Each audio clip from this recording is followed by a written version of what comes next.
আসলেও দুনিয়াতে চলার জন্য আল্লাহ পাক যে ভালো হতে চায়, যে ভদ্র হতে চায়, যে সভ্য হতে চায়, তার জন্য আল্লাহ পাক সেই পরিবেশও রাখছেন।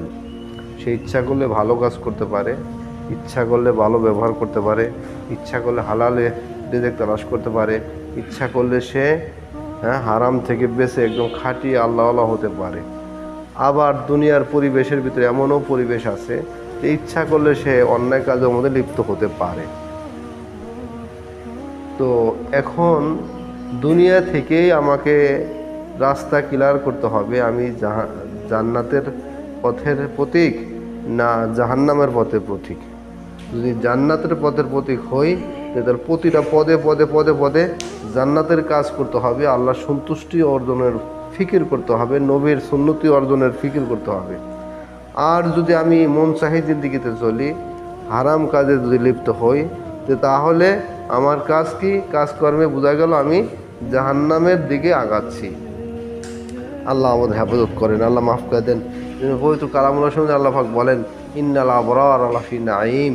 যারা আবরার হবে, যারা নেককার হবে, যারা নেক আখলাকওয়ালা হবে, যারা ভালো হবে, ভদ্র হবে, সভ্য হবে, গুণ গরিমায় ভালো হবে, তাদের জন্য আল্লাহ পাক জান্নাতের নাঈম রাখছেন। তার জন্য কি আল্লাহ পাক জান্নাত রাখছেন? এই জান্নাতে যাওয়ার জন্য জান্নাতি মানুষ হওয়া লাগবে। জান্নাতে যাওয়ার জন্য জান্নাতি মানুষ হওয়া লাগবে। তো জান্নাতে মানুষ মানে কি? ওই জান্নাতে উপযুক্ত হয়ে দুনিয়া থেকে যাওয়ার ফিকির করা। আল্লাহ আমাদের সবাইকে তৌফিক দান করেন। আল্লাহ আমাদের দয়া করে জান্নাতের উপযুক্ত বানায় দেন, আমাদের ব্যবহার আখলাকে সুন্দর বানায় দেন। এই জন্য ইন্নাল আবরার আলাফি নাঈম, এই আবরার কারা? মুফাসসিরিন কেরাম এর ব্যাখ্যা করেন, যারা কোনো মাকলুককে কষ্ট দেয় না এবং কি কোনো পিঁপড়াকেও কষ্ট দেয় না, অযথা পিঁপড়াকে আঘাত করে না, বিনা প্রয়োজনে কোনো প্রাণীকে সে আঘাত করে না।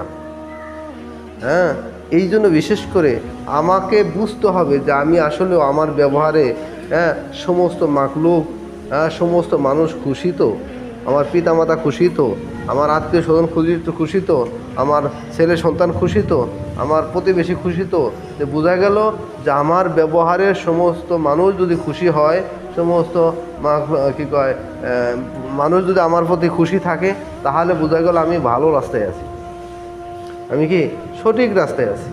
আল্লাহ আমাদের বুঝার তৌফিক দান করেন, আল্লাহ আমাদের মাফ করে দেন।